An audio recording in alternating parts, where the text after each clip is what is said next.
So, our lecture. So, class today, pag-usapan natin ang question document specifically sa handwriting analysis.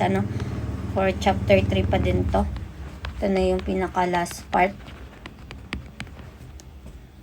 So, specifically sa handwriting analysis, isang importanteng topic dito yon sa forensic science. So, first we have the general classes of question writing.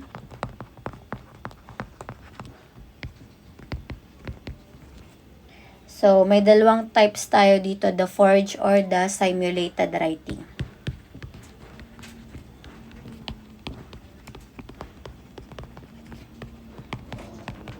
So, ito yung mga sulat na ginagaya yung mga handwriting ng iba. So, example tayo. Someone tries to imitate the signature of another person. So, yung pinaka-goal ng forged or simulated writing is magpanggap bilang ibang tao. Next, we have the disguise writing. Ito naman yung tinatago ng writer ang sarili niyang handwriting, pero hindi niya ginagaya yung sa iba.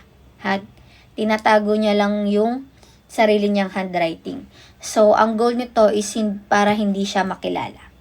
Next, we have the writing habits. So, ito yung individuality pagdating sa handwriting. So, ano ba yung importante dito? So, handwriting is personal.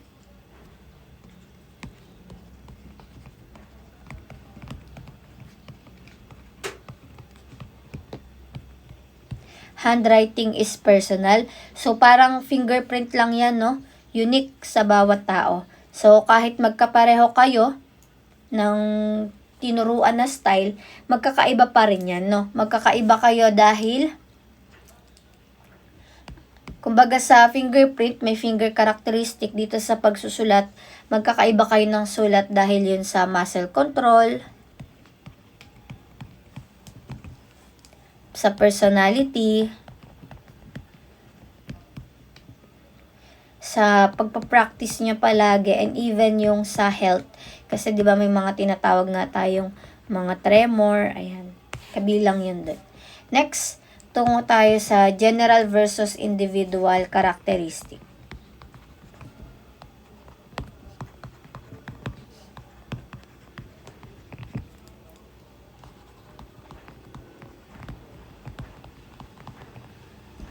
So, yung general o mas kilala bilang class characteristic,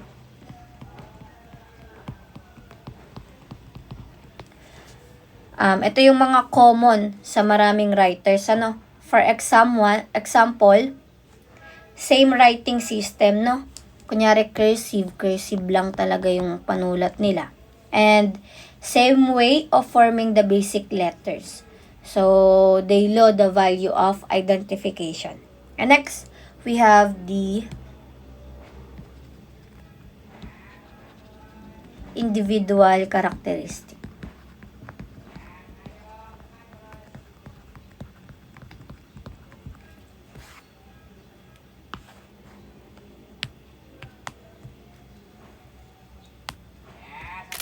So, for the individual characteristic, ito yung pinaka-unique sa isang tao, no?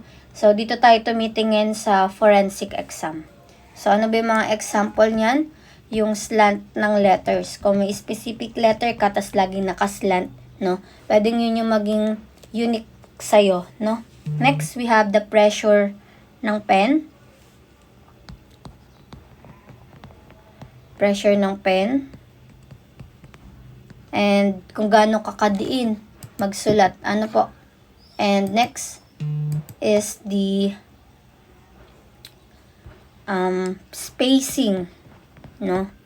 Spacing. And the rhythm. Yan, kabilang din. And the connection of the pen lips.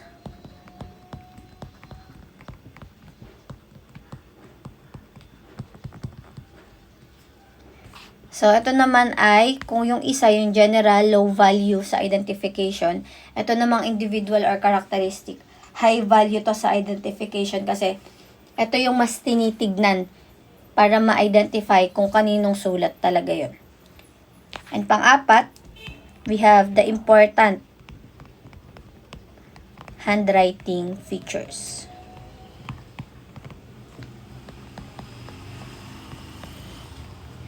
No? Ito naman importante kasi pag nag-analyze tayo ng sulat, tinitignan natin yung first, yung writing movement. Smooth ba yung sulat niya or parang mahirap, no? Next, we have the form of letters. So, paano niya sinulat? Like, for example, paano niya sinulat yung A, yung G, and etc. Next, the pen pressure. Dito, madiin ba or magaan, no? Yung pagkakalapat ng kamay sa pen, yung pagkakadiin. And next, the spacing. Ito yung makikita sa pagitan ng letters or ng words. Next, we have the slant. Paano ba yung minsan yung slant? Pakanan ba yan? Pakaliwa? And last is the speed. Kung yung sulat niya ba ay mabilis or mabagal.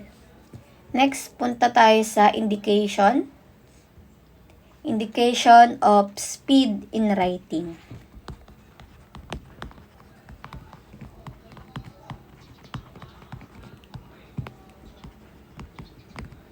So, ito yung kung fast writing.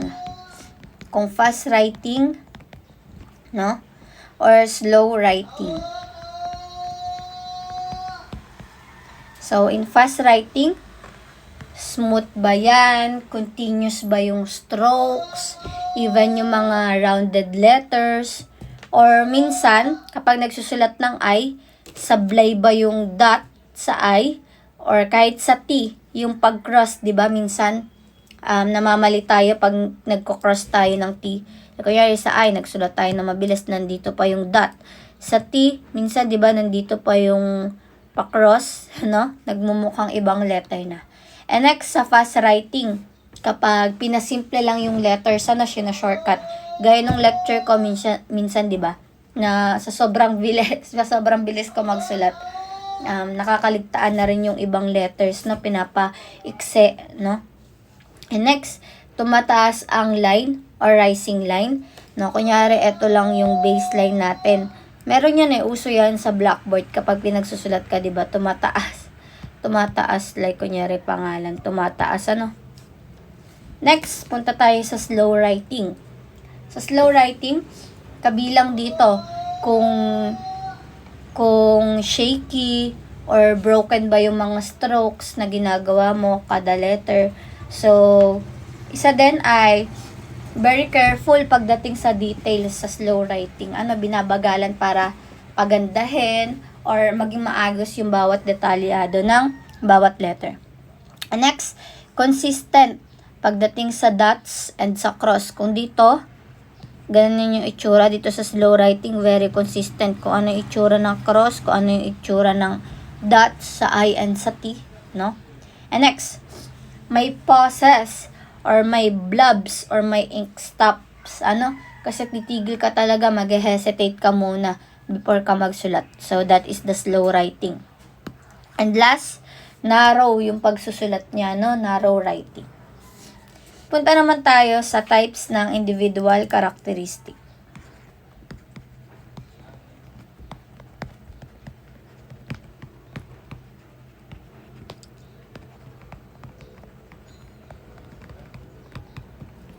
Dito, we have the permanent. Ito ay always present to. The common. Ito yung you can share with others. And the occasional. Na minsan lumalabas. Minsan lang yan ha. Diba? Meron din tayong word na occasional sa ibang subject sa forensic 5 natin. And the rare is, ito yung sobrang unique. Magkakaiba yan ha. Permanent, common, occasional, and rare. Next, we have the principle of handwriting identification.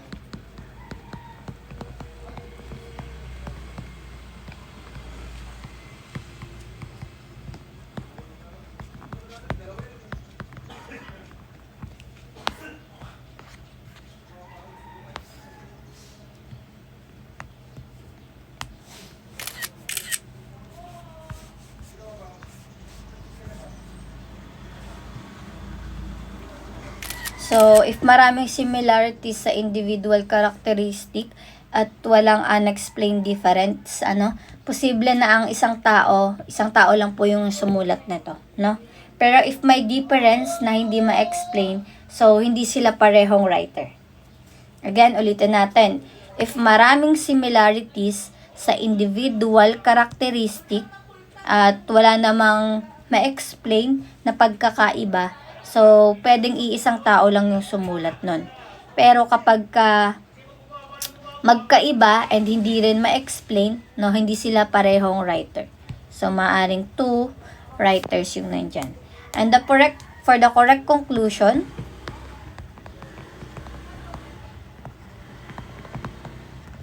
so, hindi sapat, no, na may konting similarities lang. So, kailangan din may maraming matching characteristics and sulat natin. Matching characteristic and walang major differences.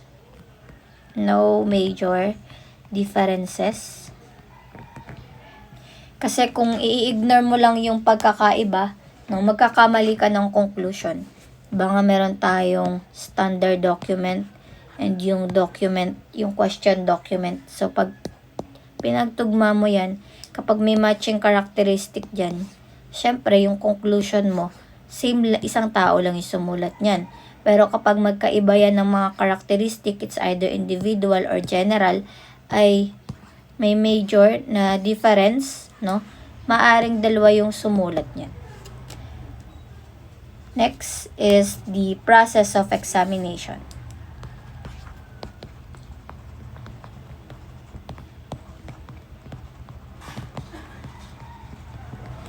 Process of examination, may 3 steps tayo dyan. The analysis first. So, para mapag-aralan yung mga features, dito yan papasok sa analysis. Next, the comparison. No?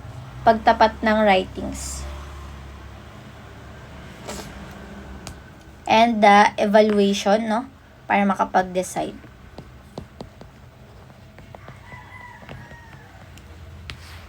Next, we have the examining extended writing, no? Yung mga threat letters. Examining extended writing. We have the uniformity. Kung smooth ba siya, and the irregularities. Kung awkward ba, and we have the size and proportion.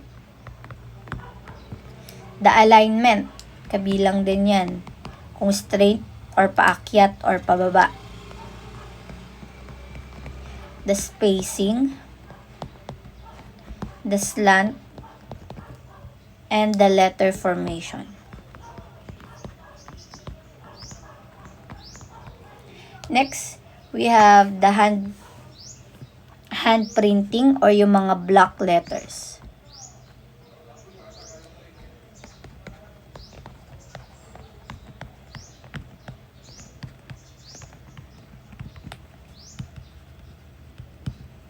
So, some principle sa cursive pero nakapokus sa design ng letter.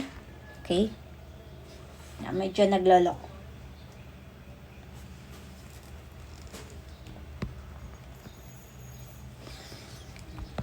design. Medyo nagloloko ang ating device. No? Nakapokus sa design ng letters. Okay. Wait lang natin.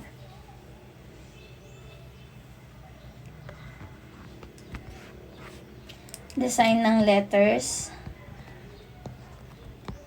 And sa size or sa ratio. Sa pagko-construct, kabilang din. And yung punctuation habits.